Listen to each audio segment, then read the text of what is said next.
Meus amigos, boa tarde para todos. Participar de um momento de festa espiritual como esse é para nós um motivo de muita honra. Então nós gostaríamos de inicialmente agradecer a toda a equipe espiritual dos fundadores dessa casa, do benfeitor Manuel Felipe Santiago, que estão aqui presentes, por eles nos permitirem participar desse evento, dessa comemoração.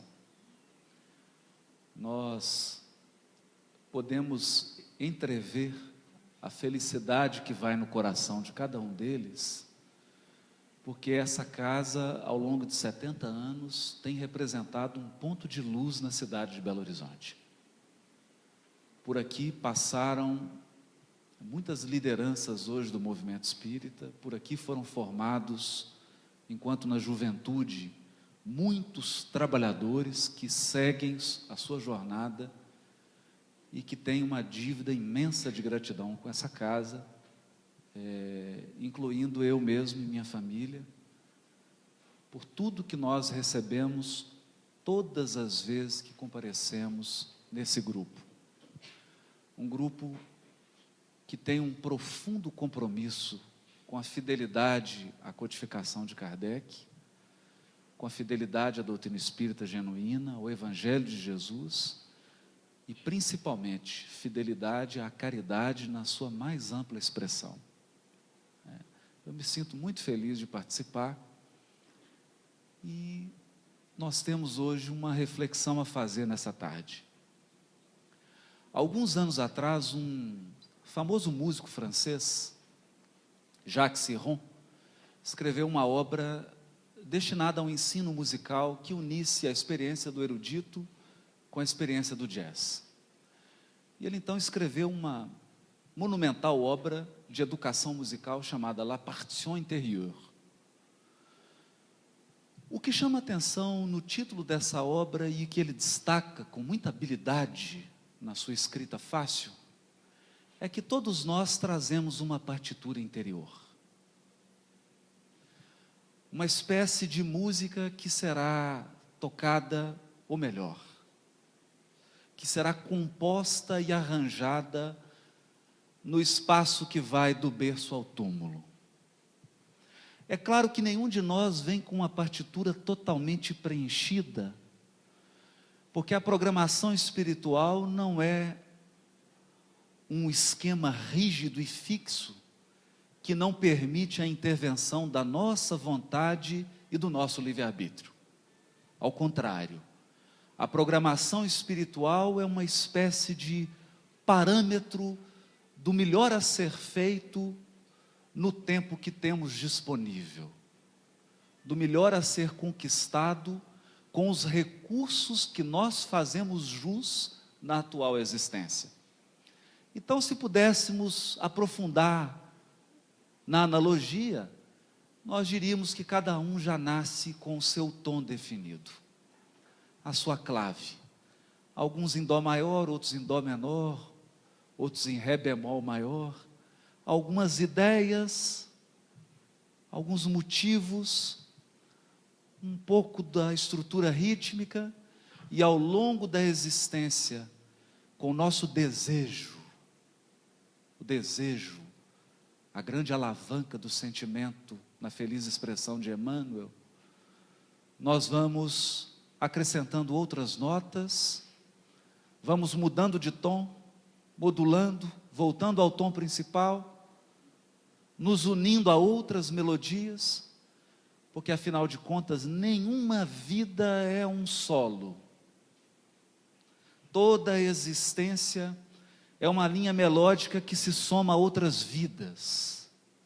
E quando a gente menos percebe, está fazendo parte de uma sinfonia, de um grande conjunto de vidas que se entrecruzam, que se encontram e que se separam, até que a encarnação chegue ao fim, e nós seremos avaliados pela qualidade da música produzida. A metáfora parece inadequada para o tema, mas eu gostaria de acrescentar uma outra, e prometo, no final, pelo menos esperamos, vai fazer sentido. Se nós pudéssemos abandonar os limites da visão humana, um segundo sequer, e pudéssemos enxergar todas as ondas que cruzam esse ambiente, ondas de rede de internet, ondas de televisão, ondas de rádio e tantas outras, ficaríamos estarrecidos com a quantidade de informação que cruzam os ares, sem que os nossos olhos possam contemplar. Mas Emmanuel nos faz um convite ainda mais profundo. No capítulo 8 do livro Pensamento e Vida, intitulado Associação, Emmanuel nos pede: se o homem pudesse contemplar com os próprios olhos as correntes de pensamento, reconheceria de pronto que todos vivemos em regime de comunhão, segundo os princípios da afinidade.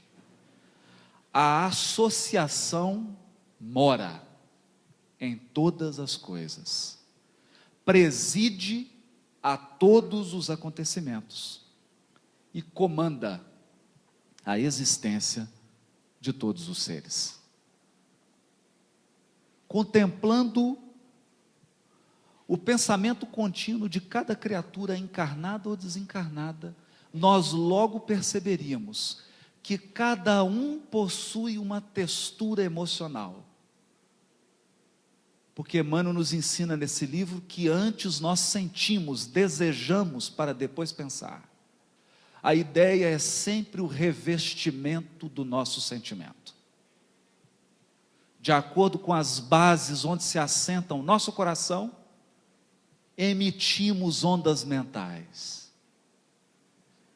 E é da lei divina que aquilo que desejamos, aquilo que lançamos à vida, recolhamos dela na mesma pauta. Assim, se pudéssemos contemplar as correntes de pensamentos, veríamos que criaturas que moram em cidades distintas, países diferentes, estão inexplicavelmente ligadas umas às outras, inspirando e sendo inspiradas, associando-se e sendo associadas. Toda vez que pensamos, refletimos o pensamento de uma multidão que se afiniza conosco. Basta um segundo de tristeza para entrarmos em sintonia com a tristeza de milhões de criaturas. Por outro lado, basta um impulso de amor ao semelhante para entrarmos em sintonia com as inteligências superiores, já disciplinadas no trabalho do bem. E podemos então sentir a vibração suave, carinhosa, revigorante, desses espíritos que já integraram seu coração nas luzes do amor divino. É assim que funciona a associação, mas não nos enganemos.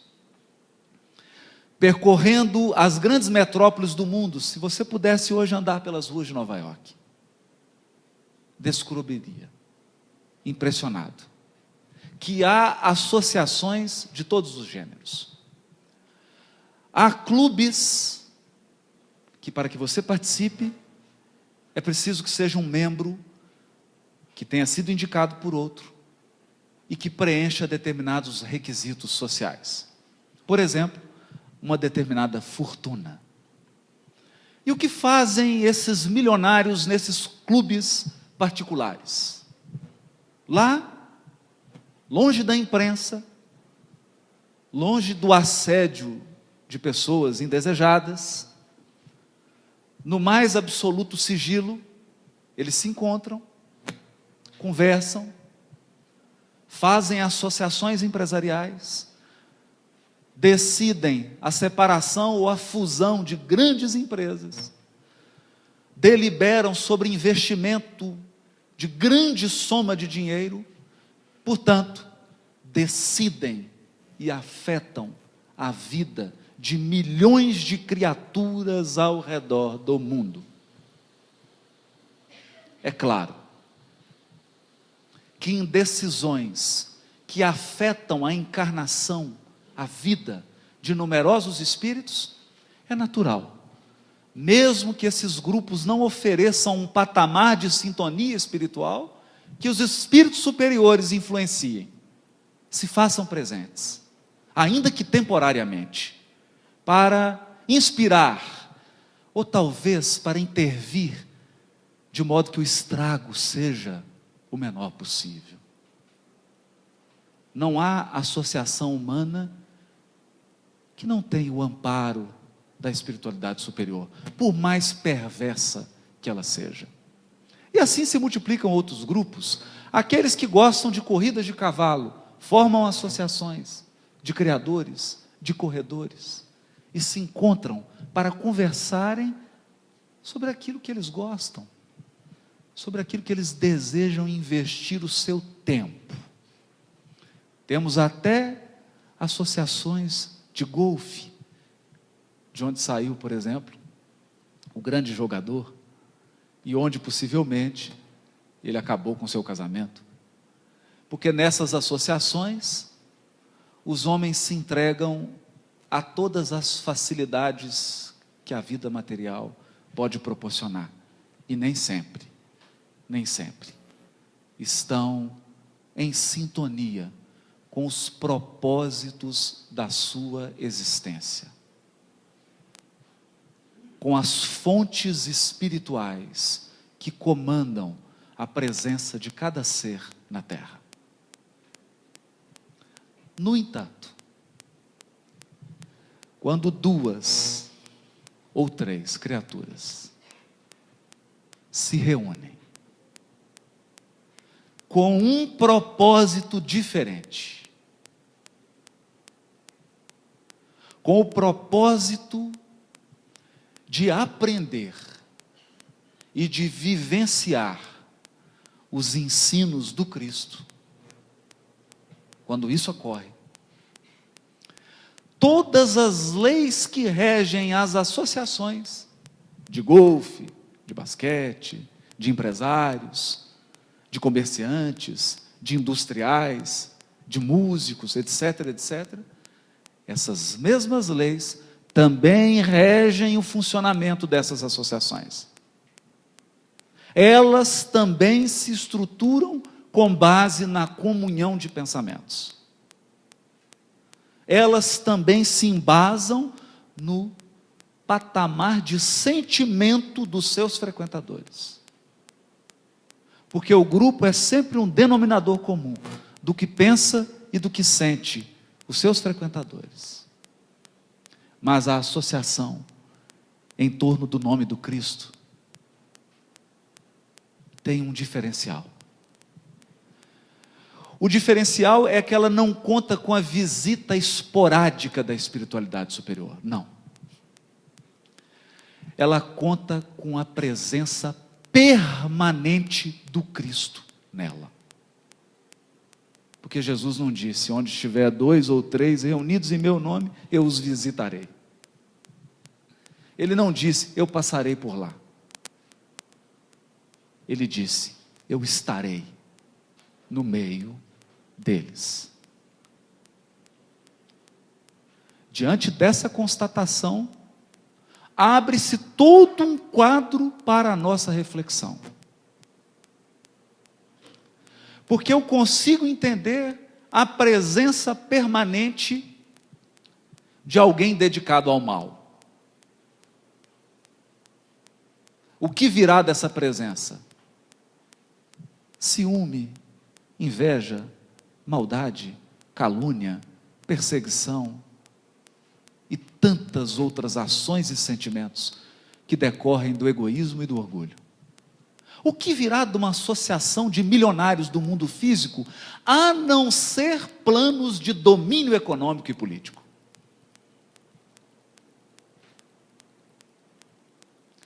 Mas quando Jesus se faz presente, a sua presença é uma presença de perplexidade.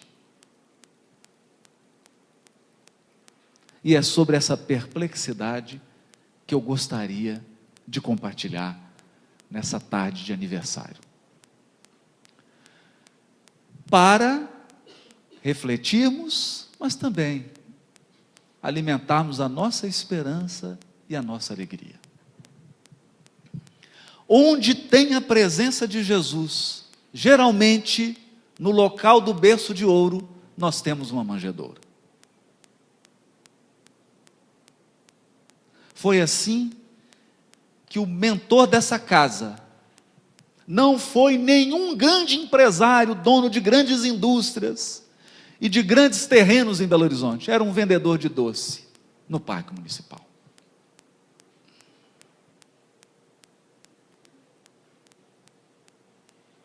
Porque os ricos da época não estavam interessados em investir o seu patrimônio na construção de grupos espíritas. Então, no lugar de grandes somas de quantia para a construção do Manuel Felipe Santiago, nós tivemos uma colher de doce.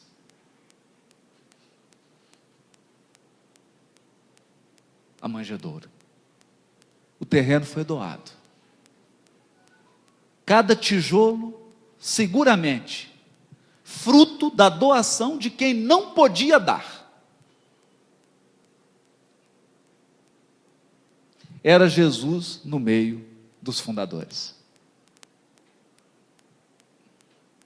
Para a perplexidade deles e nossa. Convidando os fundadores dessa casa a começarem pela manjedoura, para ensinarem às gerações futuras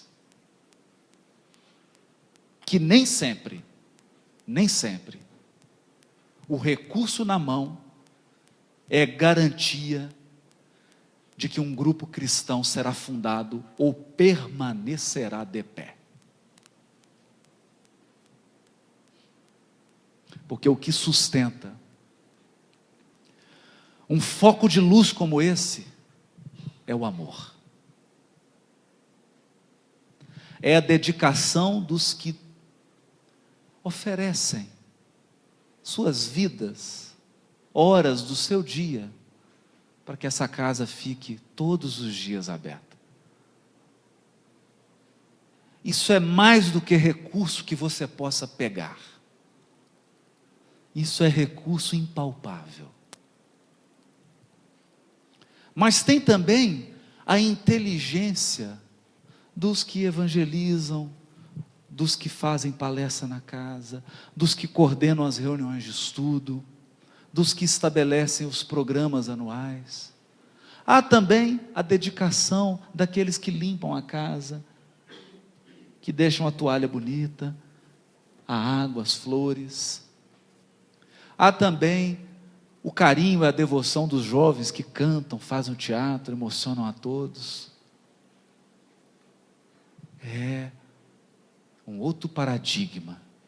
Porque nós somos educados a imaginar que onde há pouco recurso material, há escassez. Mas, na verdade, onde há amor, há abundância, ainda que falte recurso. Porque nem sempre, quando há muito recurso, se faltar amor, pode não haver abundância. Pode haver desperdício.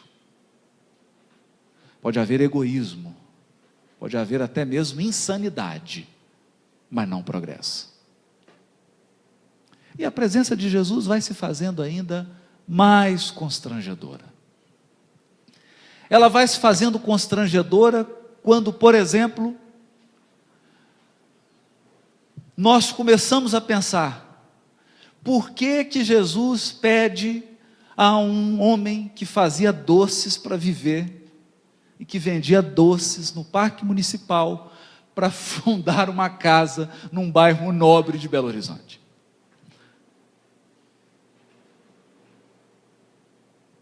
Por que que ele não recrutou benfeitores, entre aqueles que ostentam altos níveis de inteligência.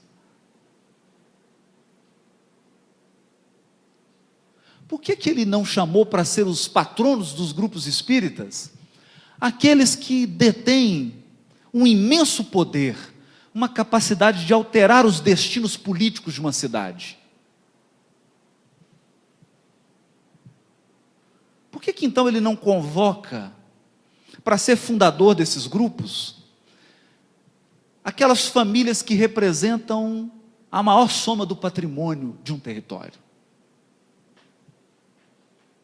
O que nos leva a pensar no Evangelho. Por que ele não recrutou apóstolos entre os doutores da lei? Entre os juízes do Sinédrio? Ou entre as grandes fortunas de Roma que moravam em Jerusalém?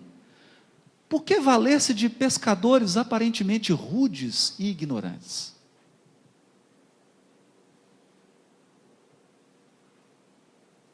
Aparentemente. Porque o corpo tem o sublime dom de esconder o espírito. Assim como a veste engana o caráter. Por isso nos diz Emmanuel: há espíritos que representam verdadeiras chagas intelectuais e morais, vestidos de púrpura. Enquanto há outros que andam pelo mundo, com o coração e a mente iluminados, trajados em frangalhos. Quem será o espírito de Manuel Felipe Santiago? Que tipo de juízo, que tipo de retrato eu poderia fazer dele, olhando para o corpo, para a existência em que ele teve, como fazedor de doce? Será que essa existência resume a grandeza desse espírito?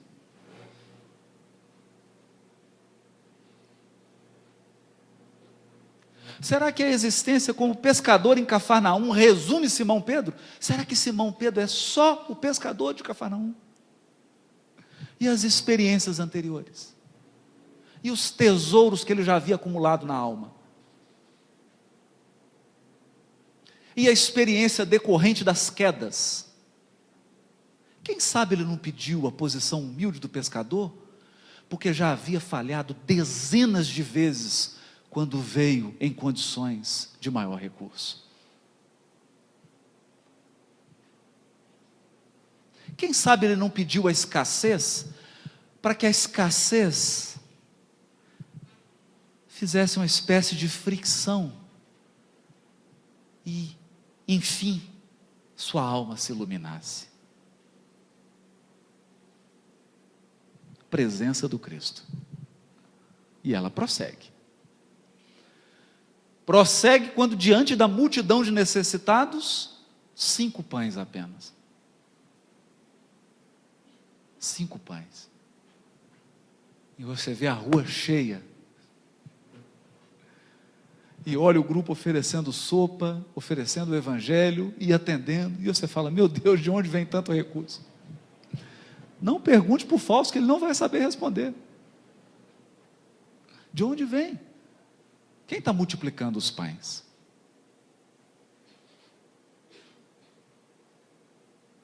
Mas eu quero crer que esses são os aspectos mais simples da presença do Cristo. Eu estarei no meio de vós. Quero crer por quê? Toda passagem do Evangelho é como uma pérola que integra um colar.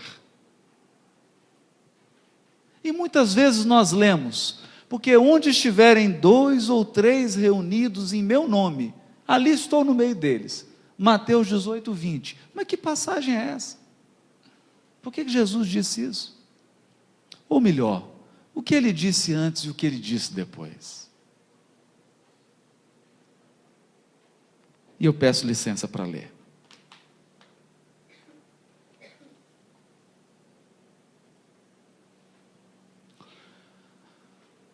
essa passagem recebe o título, que é uma convenção, até porque os textos originais do Evangelho não tinham título, nem capítulo, nem versículo, nem vírgula, e muito menos ponto final.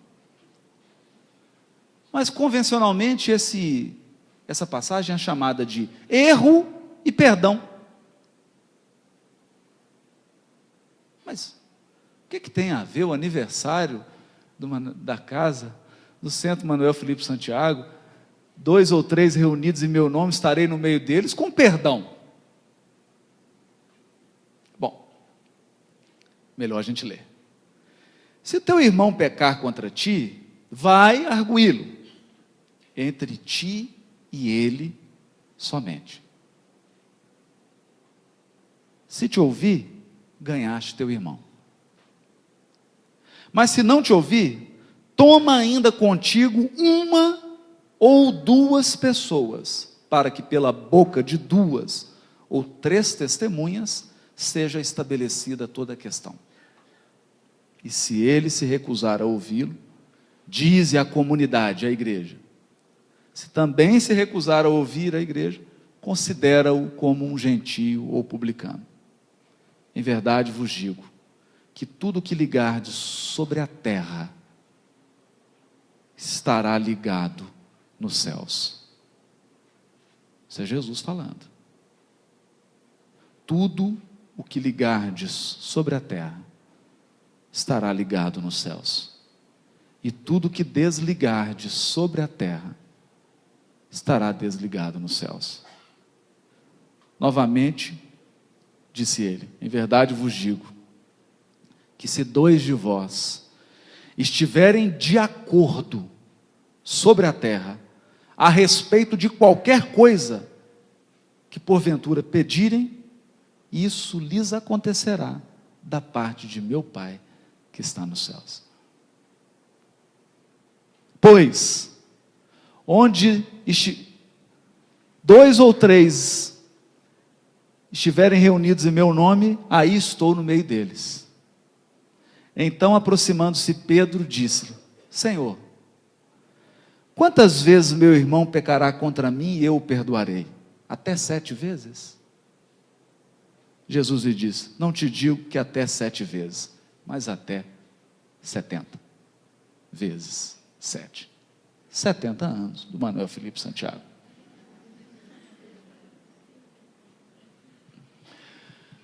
E aqui começa a se irradiar as sutilezas da presença de Jesus. Na comunhão de pensamentos e de sentimentos, em nome do Cristo, ou seja, para aprender e praticar o Evangelho, desejos, sonhos, tornam-se realidade, ao longo de 70 anos. O que os fundadores pediram aqui, quando descer essa rua, talvez esteja acontecendo hoje. Muitas coisas que eles ansiaram tocar com as mãos, só os frequentadores de hoje estão tendo acesso.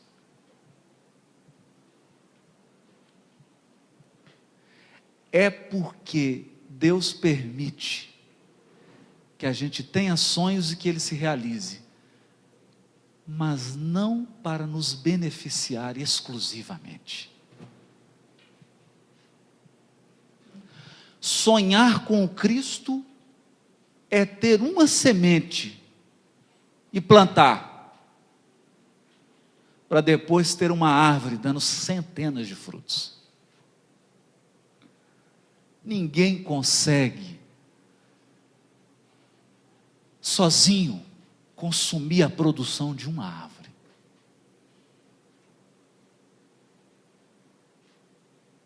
Sonhar com o Cristo é plantar pomar. Eles lançaram a semente, mas quem está colhendo os frutos, a mancheia, somos nós. E eles também.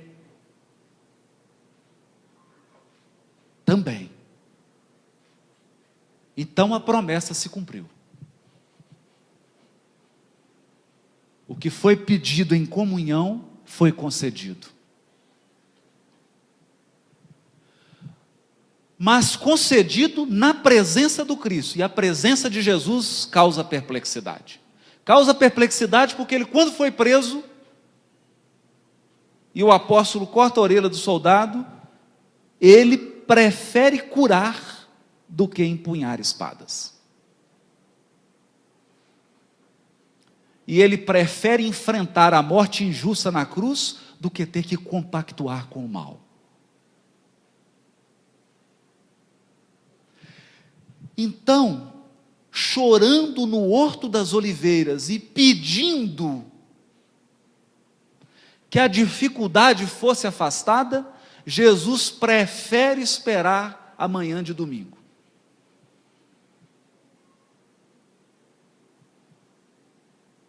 Onde o pedido foi realizado. Afasta esse cálice, mas que seja feita a tua vontade, não a minha.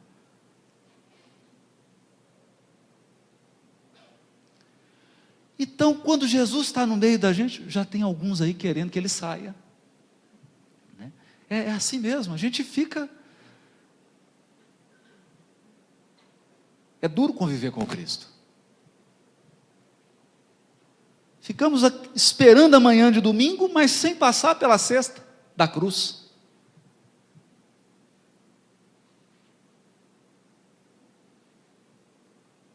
Esperando que ele ande sobre as águas antes de experimentar a tempestade. Os desejos se realizam, mas não segundo os nossos caprichos, de acordo com um planejamento superior, que visa não somente o nosso bem-estar, mas visa o bem-estar daqueles que comungam conosco. E aqui está o segredo.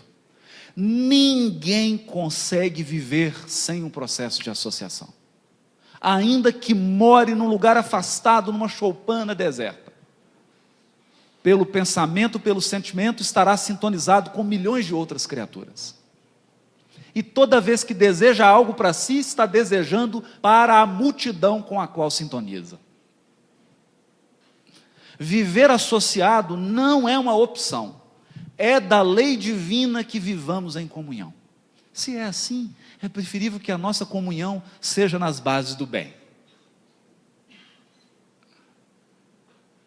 Porque se os nossos processos de associação se derem na pauta do amor,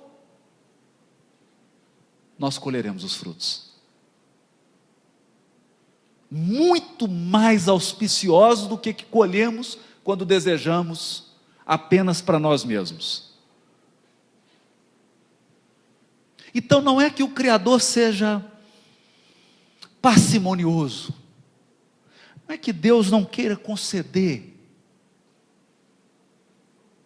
é que ao conceder para nós, Ele tem que pensar no nosso conjunto de associações, porque nós somos teia.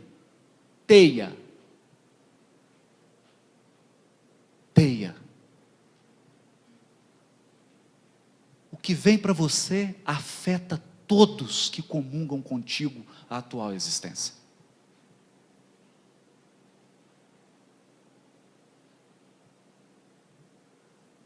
Então há muita responsabilidade no conceder. Sem falar de quando, na nossa ilusão, olhamos para a serpente e enxergamos pão.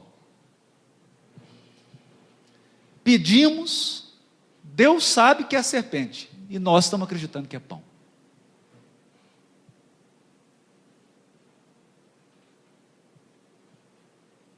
Por isso dizia um filósofo, a prece é muito pouco o que nós vamos pedir, ou o que Deus vai nos conceder. Porque o desejo constante que nós temos, do momento em que acordamos até o momento que acordamos, é uma prece. Constantemente nós estamos pensando e desejando, isso já é uma prece. Os momentos de prece são, na verdade, um momento de evangelização da infância dos nossos desejos. Orar a Deus é educar os desejos. E ninguém educa se isolando. É assim que o Cristo prefere nos reunir em grupos.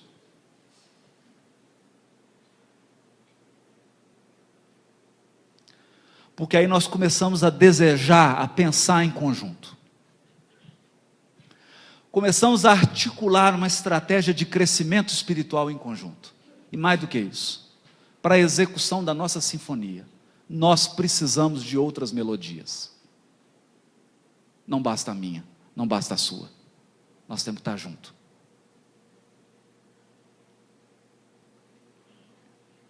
É da lei.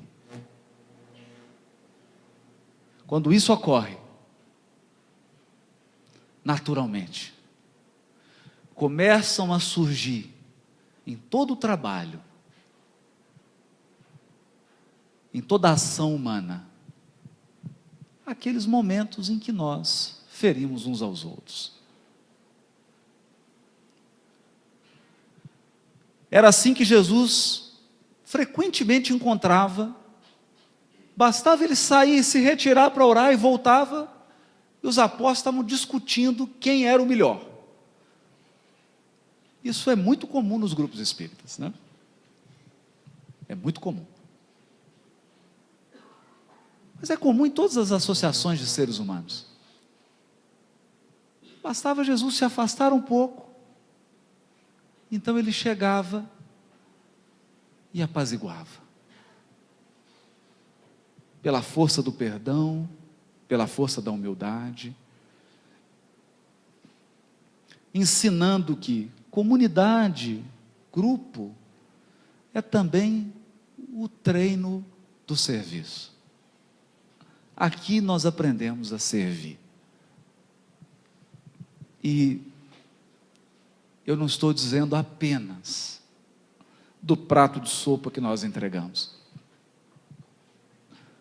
Há outros tipos de serviço com Jesus, como desculpar uma falta. Ouvir sem crítica. Silenciar quando a nossa palavra não pode efetivamente contribuir. É uma sublime caridade. Preferir ficar em silêncio quando nós não estamos dispostos a cooperar.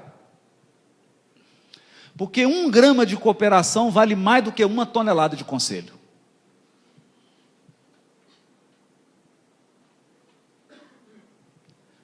Então, nós temos 2 versões para esse ditado. Uma mais umbral e outra mais superior. A mais umbral é o seguinte: galinha que não bota não pia. Mas essa é muito agressiva. Eu prefiro a de Emmanuel, que diz assim: se não puder cooperar, silencia.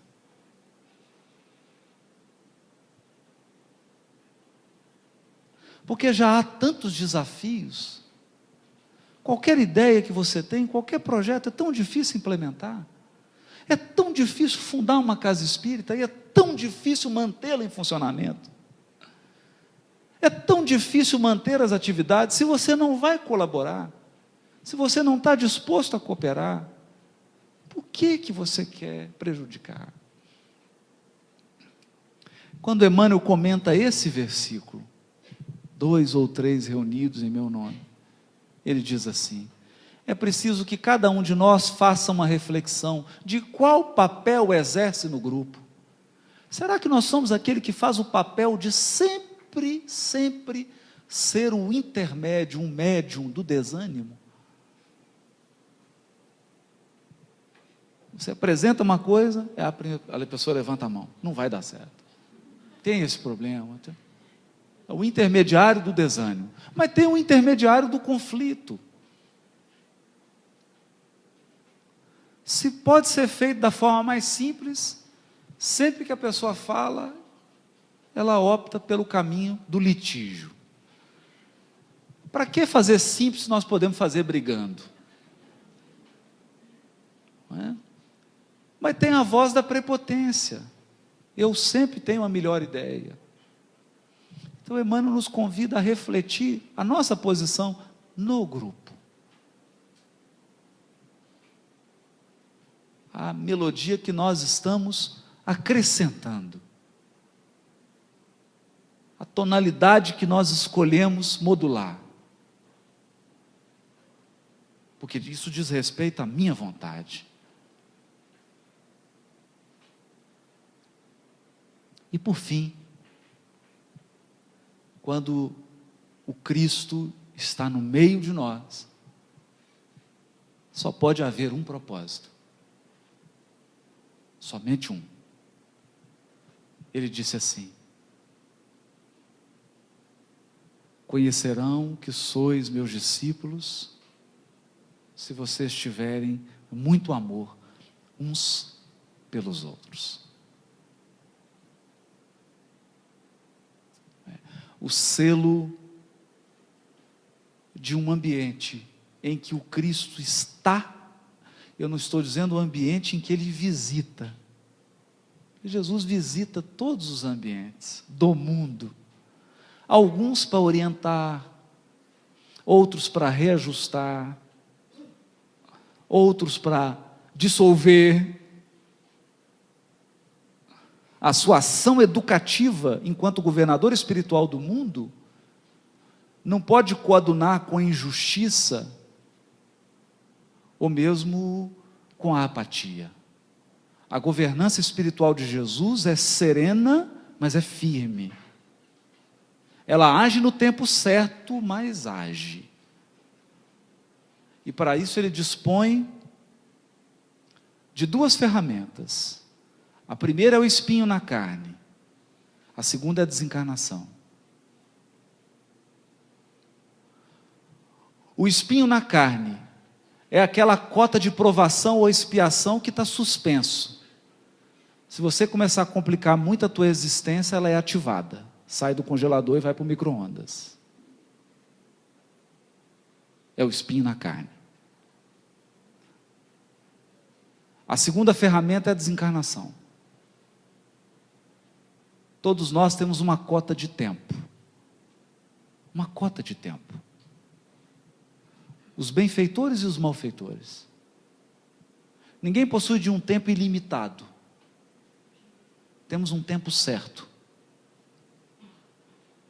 E por mais que nós espalhemos perturbação no espaço, na horizontal, por mais que a nossa ação seja destruidora, incluindo vários continentes, ela nunca é contínua no tempo.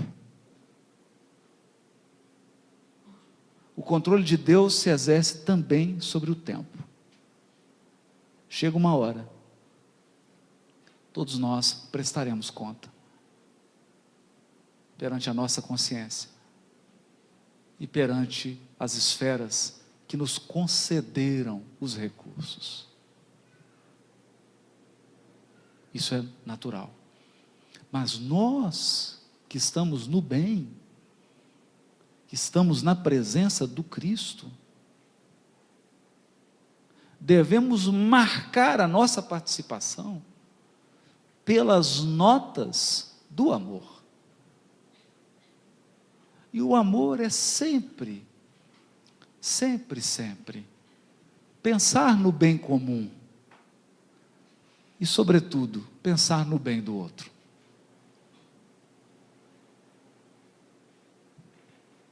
Nenhum de nós é posicionado no seu posto de trabalho por Jesus para ferir.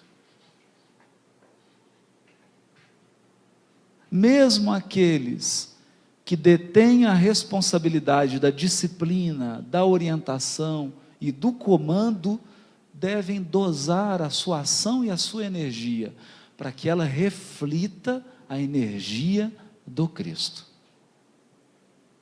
Jesus nunca deixou de educar e nunca deixou de advertir, mas não consta no Evangelho que ele tenha sido agressivo com quem quer que seja.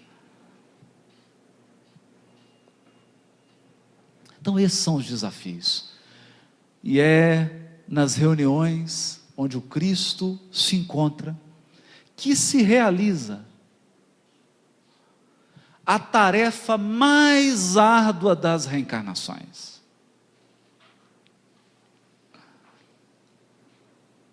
Porque de tudo que nós nascemos para fazer, de tudo, há um gênero de tarefa que, além de ser a mais importante de todas, é a mais desafiadora da existência do espírito. E essa tarefa se chama reconciliação.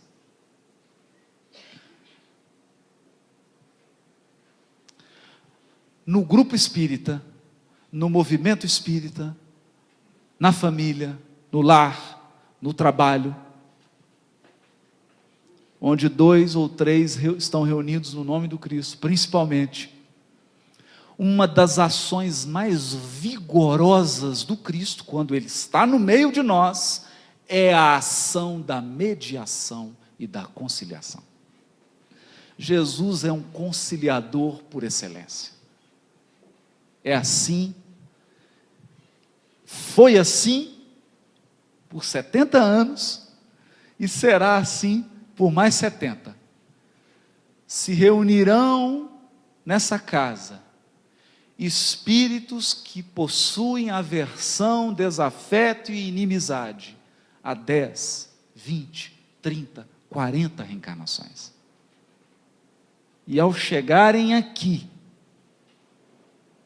sob a direção do Maestro Jesus, terão a oportunidade da conciliação, do perdão, não 7 vezes, mas 70 vezes 7.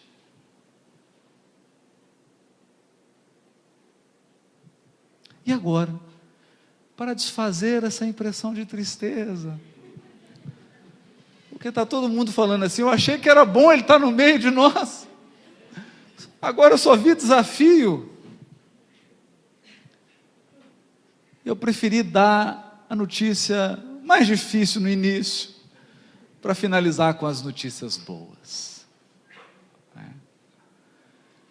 Porque se Jesus está no meio, e Ele educa, Ele concilia, Ele nos constrange, no sentido da educação espiritual, da reforma íntima, com o seu ensino, porque o ensino de Jesus é desafio.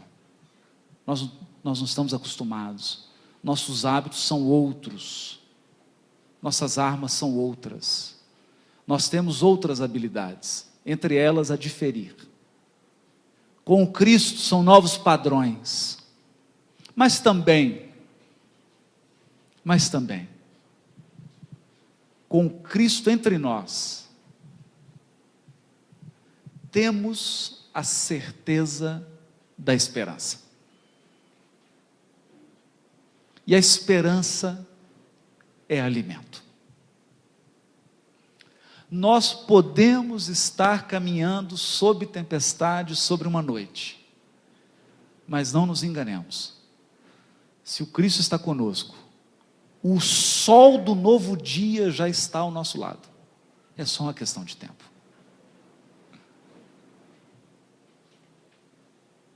O verdadeiro discípulo de Jesus vive, se alimenta, se nutre de esperança. Porque Ele é a prova viva, a prova de fogo, de que o bem triunfa sempre. Sempre. E não vamos dizer que a história do Evangelho é uma história só de lágrimas. Porque a maior parte da encarnação de Jesus, ele passou dentro de casa, sorrindo, cantando e trabalhando na carpintaria com o Pai. Se muitas vezes ela era dura em público, porque estava lidando com fingidos, com o farisaísmo da época, na intimidade ele era só doçura. O Evangelho de Jesus, a sua ação evangelizadora, começa numa festa de casamento. Numa festa. E termina numa manhã cheia de esperança. Sem falar nos momentos de multiplicação do pão, de tempestade sendo acalmada, de leproso sendo curado, de cego voltando a enxergar. A todo momento. Se nós estamos reunidos em nome dele, se ele está no meio de nós, é certeza de que isso também passa. Eu não sei o que, mas vai passar.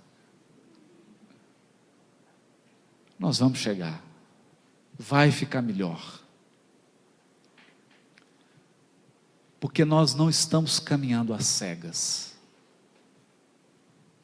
Nós temos um guia.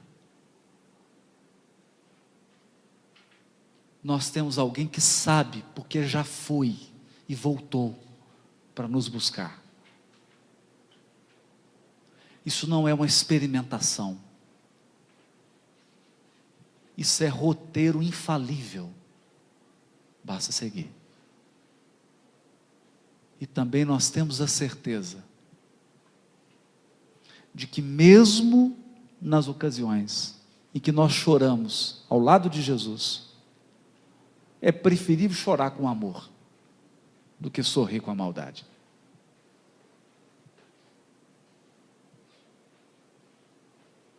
Certa vez, lembrando aqui do querido amigo Arnaldo Rocha, ele contava que estava andando com Chico, de braço dado com Chico, em Pedro Leopoldo, e ele começou a se queixar de umas dificuldades, né? E aí o Chico virou para ele e falou assim: ô Naldinho, eu fico tão feliz com tudo isso que você está me contando. Ele olhou assim e falou: Chico, mas isso é alguma brincadeira? Assim, ele falou: não, meu filho, fico feliz que você está apanhando agora, que você já bateu tanto.